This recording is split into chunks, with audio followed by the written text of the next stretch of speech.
Shalom. Apa kabar pagi ini? Luar biasa. Ya. Saudara, hari ini kita mau belajar sama-sama bagaimana Yesus menjadi teladan buat hidup kita. Amin. Apapun juga yang dia lakukan, apapun juga yang dia kerjakan, dia selalu bilang, aku datang ke dunia untuk melakukan kehendak Bapakku.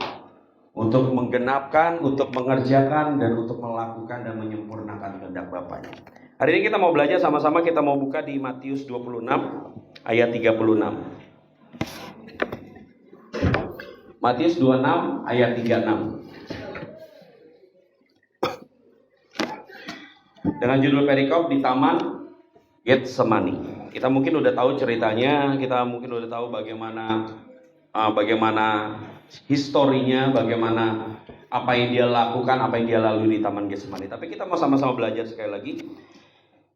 Ayat 36. Maka sampailah Yesus bersama-sama murid-muridnya ke suatu tempat yang bernama Getsemani. Lalu ia berkata kepada murid-muridnya, duduklah di sini sementara aku pergi ke sana untuk berdoa. Dan ia membawa Petrus dan kedua anak Zebedeus sertanya. Jadi 3 orang yang bersama dengan Yesus. Maka mulailah ia merasa sedih dan gentar. Lalu katanya kepada mereka, hatiku sangat sedih seperti mau mati rasanya. Tinggallah di sini dan berjaga-jagalah dengan aku. Maka ia maju sedikit, Yesus maju sedikit, lalu sujud dan berdoa katanya, ya Bapakku, jikalau sekiranya mungkin, biarlah cawan ini lalu daripadaku. Tetapi janganlah seperti yang ku kehendaki, melainkan seperti yang engkau kehendaki. Setelah itu ia kembali kepada murid-muridnya itu dan mendapati mereka sedang tidur.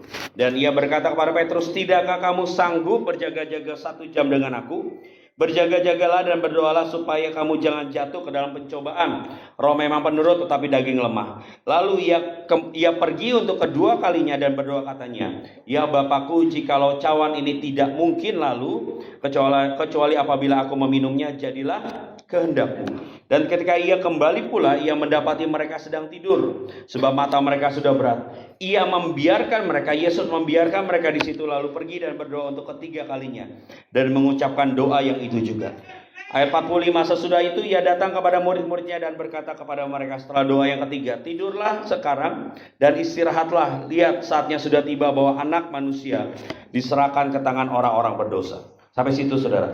Saudara, ini adalah peristiwa di Taman Getsemani, di mana ini ada pergulatan yang besar buat Yesus. Saudara, buat saya kemenangan yang besar itu terjadi ketika Yesus ada di Taman Getsemani. Karena apa? Karena ini pergulatan yang luar biasa, saudara. Di kayu salib Yesus sudah menang, amin. Di perjalanan dia di Via Dolorosa dia sudah menang. Ketika tangannya dimasukkan paku, dia sudah menang. Ketika lambungnya ditusuk oleh tentara Romawi, saya mau bilang dia sudah menang. Penentuan yang luar biasa buat hidup Yesus adalah ketika dia ada di Taman Getsemani. Alkitab bilang hatiku sangat sedih, hatiku seperti mau mati rasanya. Saudara, kalau baca dari Matius sampai Yohanes, tidak pernah ada perkataan Yesus bilang hatiku sangat sedih dan mau mati rasanya. Enggak ada. Di momen ini, di Taman Getsemani ini, ada sifat manusia Yesus yang muncul. Dia Tuhan, amin. Dia juga manusia. Saudara, kalau mau bilang bahwa Tuhan, saya ngerasain sangat mau mati rasanya, saya sangat sedih. Yesus mau bilang, aku sudah pernah alami. Kalau kita bilang, Tuhan masalahku sangat berat, masalahku sangat banyak. Sekali lagi Yesus mau bilang, aku sudah alami. Jadi mau apapun juga Yesus itu pernah rasain. Yesus bilang, aku tahu rasanya. Dan aku tahu rasanya gak enak. Aku tahu rasanya disepelekan. Aku tahu rasanya disiksa. Aku tahu rasanya menyerahkan hatiku, dagingku buat Tuhan. Saudara, ada sesuatu yang luar biasa di Taman Getsemani ini. Ada beberapa hal yang kita mau bahas sama-sama. Dan biarlah kita belajar sama-sama, ngerti sama-sama bagaimana berserah sama Tuhan. Soalnya ada satu yang unik di ayat 39. Ada yang berubah. Makin hari hidup Yesus makin berserah dalam 3 kali dia nyamperin Bapaknya. Di ayat 39 bilang gini, ya Bapakku, jikalau sekiranya mungkin biarlah cawan ini lalu daripadaku. Di doa yang pertama Yesus bilang, ya Bapa, jikalau sekiranya istilahnya kalau bahasa Indonesia sehari-hari bilang gini, Bapa kalau boleh, inilah lalu. Tapi ada sesuatu yang beda saudara. Ketika hatinya makin berserah, makin bilang, udah Bapa bukan kehendakku lagi, tetapi kehendakmu. Di ayat 42 saudara. Ada ketika Yesus doa yang kedua kalinya, dia bilang seperti ini. Ya Bapakku, jikalau cawan ini tidak mungkin. Soalnya dalam setiap hidup kita diproses, amin.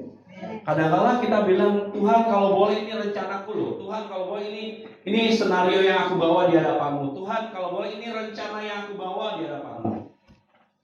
Dan kadang-kala kita nunggu dan kadang-kala Tuhan nggak jawab. Dan akhirnya dalam pemprosesan hati kita, dalam pembentukan hati kita makin berserah sama Tuhan, akhirnya doa kita berbeda. Akhirnya bilang, jikalau ini tidak mungkin. Saudara, di pertama Yesus bilang di doa pertama, jikalau ini mungkin biarlah berlalu. Benar ya? Dia 39. Tapi di ayat 42 ada berbeda cara doa Yesus. Jikalau tidak mungkin, istilahnya, yaudah Bapak kalau nggak mungkin ya sudah. Di doa pertama, Bapak kalau boleh ini berlalu. Tapi di doa yang kedua, yaudah Bapak kalau ini nggak mungkin, yaudahlah biar kehendakmu yang jadi. Soalnya dalam setiap hidup kita, Tuhan lagi ngajarin kita untuk berserah dan nurut dengan kehendak Tuhan. Amin. Saya ingat, mungkin saya pernah kesaksian, saya pernah cerita bagaimana waktu itu saya lulus SMP. Saya pernah cerita. Akhirnya saya sama teman-teman saya punya sahabat 2 orang, kami pengen punya sekolah SMA yang sama. Kita milih sekolah pilihan pertama yang sama, pilihan kedua yang sama, pilihan ketiga yang sama. Dengan harapan kita bareng-bareng lagi, kita sama-sama lagi. Tetapi ternyata kehendak Tuhan itu beda, saudara. Kita punya rencana, tetapi Tuhan punya kehendak yang berbeda. Yesaya 55 bilang gini, rancanganku bukanlah rancanganmu, tetapi rancanganku adalah rancangan yang penuh damai sejahtera. Amin. Jadi ketika kita tahu ada rancangan Tuhan, dia lebih tahu 2, 3, sampai 100 langkah di depan saudara dibanding kita. Dan hari itu ketika saya memilih sekolah, saya milih pilihan kedua ini SMA, pilihan pertama SMA 6, pilihan kedua SMA 3. Tapi ada senario Tuhan yang berubah. Teman-teman saya masuk ke 3 dan saya nggak ada namanya di situ. Mungkin saudara pernah dengar kesaksian saya. Ternyata begitu saya cek, angka 3-nya itu ada buntutnya di depannya. Ternyata berubah 5.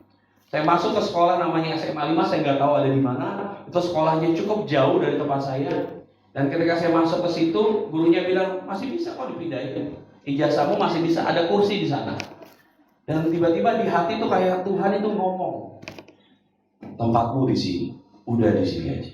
Dan berkali-kali suara itu bilang, dan akhirnya saya ngomong, yaudah saya di sini aja. Gak ada teman, saudara, gak ada teman SMP, gak ada yang saya kenal di situ. Dan saya mulai perjalanan yang baru dengan Tuhan. Dan ternyata saya lihat kehendak Tuhan ajaib. Teman-teman saya yang dimasuk di SMA 3, yang 2 sahabat saya, mereka di drop out dari sekolah karena nggak bayar SPP, sering tidak masuk. Nyampe sekolah mereka kabur. Ada yang satu lagi teman saya dia itu ketahuan pakai obat-obatan. Saya mau bilang ketika saya menyatakan diri untuk, yaudah saya bareng mereka di SMA 3, mungkin saya nggak berdiri di depan saudara. Mungkin saya masuk ke rehabilitasi, mungkin saya nggak naik sekolah, nggak naik kelas, mungkin saya nggak tahu ada di mana. Tapi di SMA 5 yang saya pilih, akhirnya itu perjalanan saya dimulai dengan Tuhan. Saya jadi ketua OSIS, saudara, di situ. Dan selama 30 tahun sekolah itu berdiri, nggak pernah ada ketua OSIS yang dari anak Tuhan sampai hari ini. Dan saya mau bilang bahwa kehendak Tuhan itu ajaib buat kita. Ketika hidup kita makin berserah, mulai kita bilang, jika sekiranya mungkin Tuhan, tapi ketika diproses Tuhan makin lama, kita akhirnya bilang, jikalau ini nggak mungkin, biarlah kehendak-Mu yang jadi. Saudara percaya nggak bahwa kehendak Tuhan itu luar biasa? Percaya? Ini setengah hati. Percaya, amin? Percaya. Amin. Jadi mulai hari ini keluar dari tempat ini, mari berserah dan berkata, biarlah kehendak-Mu yang jadi. Doa Bapa kami gimana, saudara? Bapa kami yang di surga. Terus? Jadilah kehendak-Mu. Adalah kita manusia suka maksain kehendak kita, benar?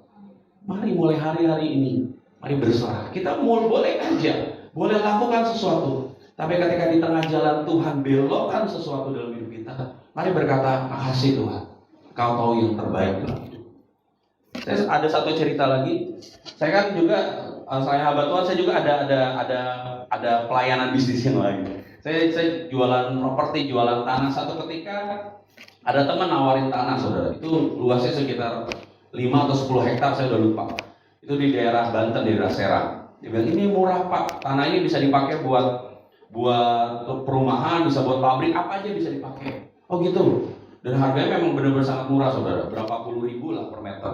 Terus akhirnya saya tawarin ke teman. Dia itu punya koneksi ke properti besar, ke perumahan besar.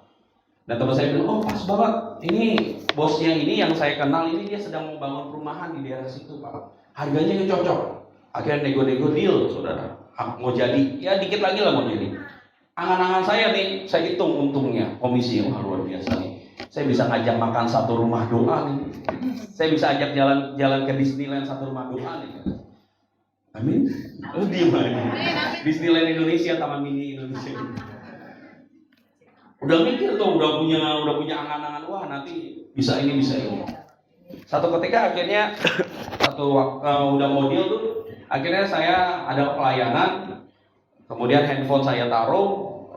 Kebetulan saya nggak tahu, tiba-tiba saya bawa Alkitab, saudara. Alkitab yang bentuk buku, handphone saya taruh di tas, dan tiba-tiba itu saya bawa Alkitab buku dan saya bawa tas. Jarang-jarang saya bawa tas, saudara. Jarang-jarang juga saya bawa Alkitab.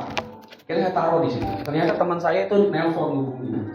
Nah, waktu itu kayak seminar, ada beberapa sesi. Setelah sesi selesai, ternyata saya lihat teman saya yang mau beli tanah sama teman saya yang penghubung tanah itu hubungin berkali-kali. Jadi nggak Pak. Nah, handphone saya itu waktu itu auto text, saudara. Jadi kalau ngirim apa, kadang-kala kalau kita nggak lihat dulu, kadang ngirimnya suka salah. Ya saudara mungkin pernah alamin itu. Dan saya balas ke teman saya bilangnya jadi. Karena buru-buru, saya sambil ngobrol sama yang punya pesuan doa, saya sambil balas. Saya bilang jadi, ternyata itu terkirimnya nggak jadi tulisannya. Itu ajaib lah bagaimana Tuhan merekayasa. Gak jadi, dan akhirnya dia bilang, setelah itu saya taruh handphonenya. Kok nggak jadi Pak, kok nggak jadi? Nah yang mau beli ini juga, Pak gimana Pak gimana? Dan itu saya biarin aja, saudara. Singkat cerita, berapa 1,5 jam kemudian saya ambil handphone saya dan saya kaget, ternyata ya udah nggak jadi, saudara. Dan ternyata yang mau beli ini dia udah ngecek. Karena nunggu saya kelamaan, dia tadinya mau bayar, mau transfer, mau dealin semua, perjanjiannya sudah oke, dia mau transfer. Akhirnya ternyata berapa jam kemudian dia ngecek. Ternyata tanahnya itu bermasalah.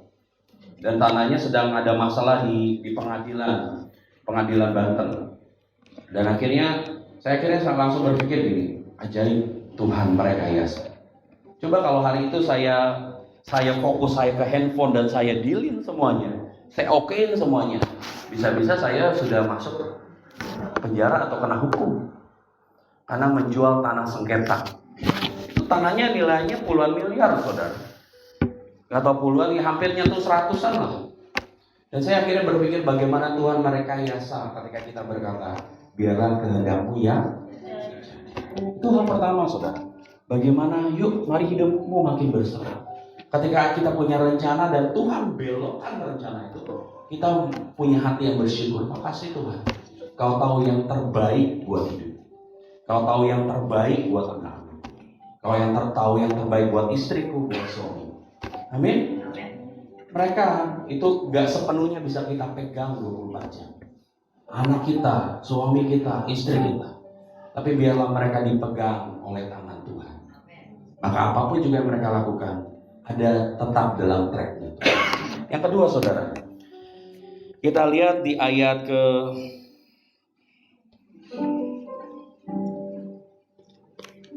ayat ke-40. Yesus bilang gini, tidakkah kamu sanggup berjaga-jaga 1 jam dengan aku? Jadi setelah Yesus doa yang pertama, dia dapati 3 muridnya lagi tidur. Nah, berjaga-jagalah dan berdoa supaya kamu jangan jatuh ke dalam pencobaan. Jadi ayat 40 Yesus bilang gini, setelah itu ia kembali kepada murid-muridnya setelah berdoa murid-muridnya itu dan mendapati mereka sedang tidur. Dan ia berkata kepada Petrus, padahal muridnya ada 3 tapi Yesus cuma ngomong sama Petrus, tidakkah kamu sanggup berjaga-jaga 1 jam dengan aku? Yang pertama Yesus bilang, hatiku ini sangat sedih, hatiku seperti mau mati rasanya, tolong berjaga sama aku berapa jam? 1 jam. Mereka di belakang, Yesus lagi doa ngadep Bapa, lagi suasana sedih, saudara. Dan apa yang murid lakukan? Tidur, saudara. Yesus yang Tuhan mereka, guru mereka lagi gundah gulana, lagi sedih, muridnya tidur. Yesus setelah doa yang pertama dia datangin dan Yesus marah, bener kan? Kamu nggak sanggup apa doa 1 jam? Tapi ada sesuatu yang berbeda ketika doa setelah Yesus doa yang kedua. Kita lihat ya, ayat 43. Dan ia kembali pula, dan ketika ia kembali pula, ia mendapati mereka sedang tidur, sebab mata mereka sudah berat. Ini yang ajaib yang 44. Yesus membiarkan mereka di situ lalu pergi dan berdoa untuk ketiga kalinya. Saudara, ketika istilahnya gini loh, logika manusia bilang gini, muridnya sudah ditegur, jangan tidur ya. Iya guru. Oke, iya. Benar? Iya. Saya mau doa yang kedua kali, jangan tidur. Iya. Muridnya Yesus doa yang kedua. Setelah doa dia samperin muridnya dan muridnya tidur. Kira-kira kalau secara logika manusia marahnya makin besar nggak? Disuruh jangan tidur, habis itu doa lagi, datang lagi, tidur lagi. Tapi sikap Yesus ketika dia makin berserah sama Tuhan, penuntutannya kepada manusia beda. Dan akhirnya Yesus pun membiarkan mereka. Saudara, ketika hidup kita makin berserah, cara kita nuntut ke orang itu akan beda. Cara kita memaksa orang itu akan beda. Karena kita tahu ketika orang lain, apapun juga keadaannya, kita lihat dari daging kita sendiri, kita bisa marah. Tapi ketika kita berserah sama Tuhan, kita lihat orang, siapapun, kita akan lihat dari cara Tuhan melihat.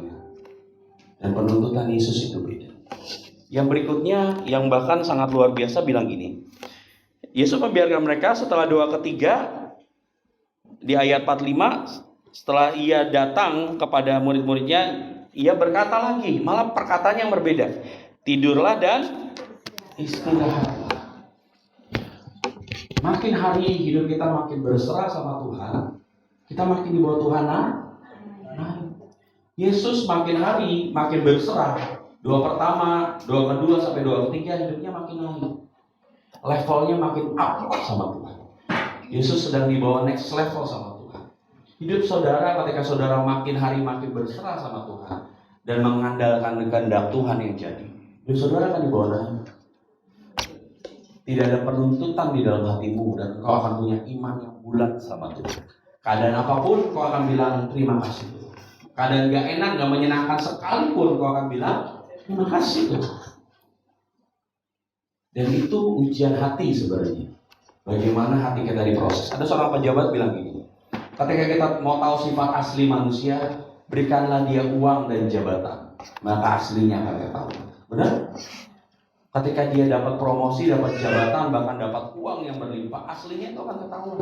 Dia tetap punya integritas atau dia ya begitu. Itu akan ketahuan. Kita lihat ya, kita tahu ada banyak pejabat di negara ini, dulunya dia jujur, dulunya dia baik.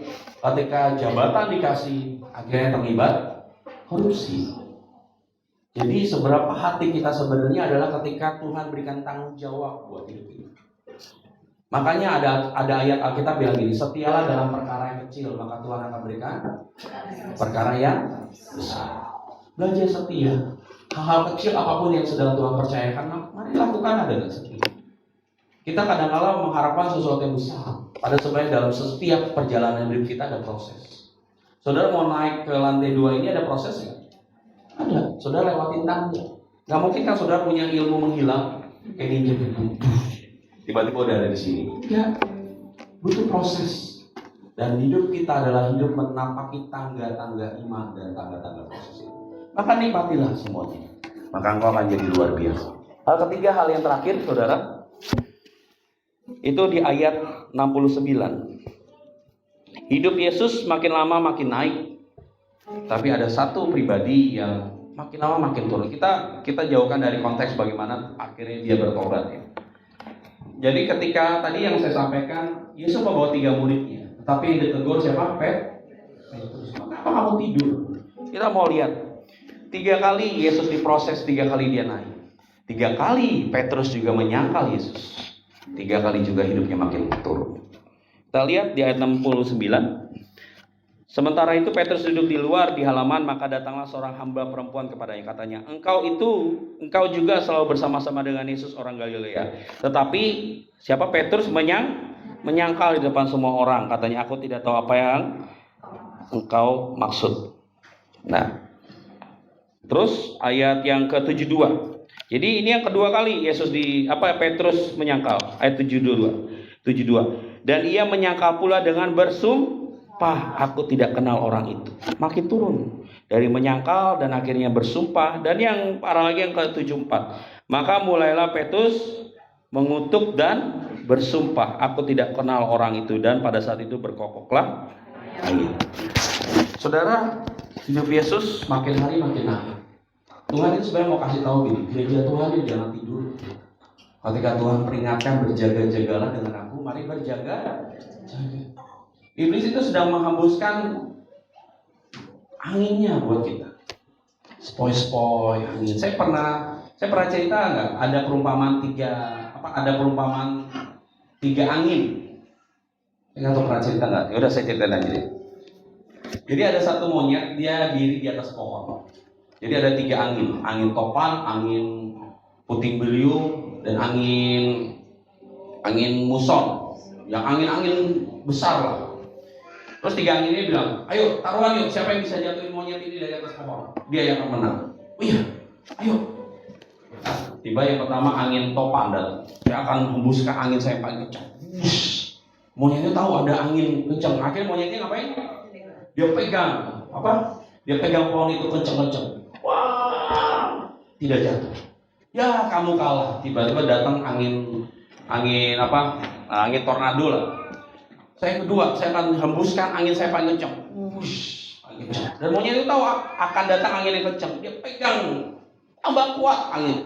Dia pegang tambah kuat batang pohon itu.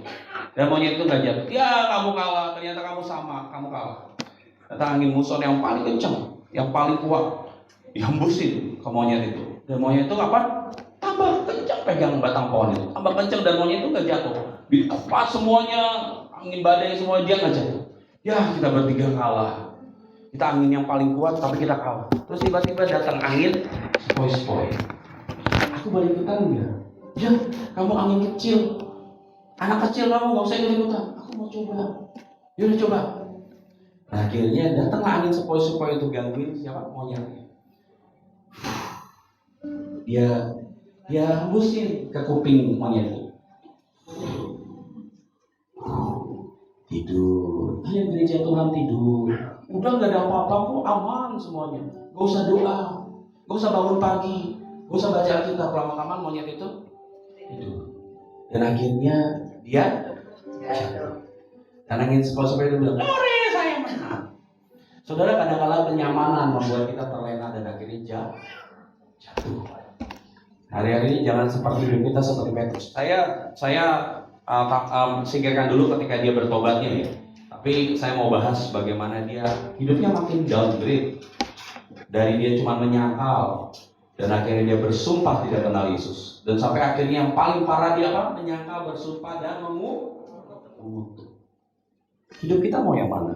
Hidup kita mau makin naik, makin berserah, atau hidup kita makin marah sama Tuhan, bahkan sampai mengutuk itu?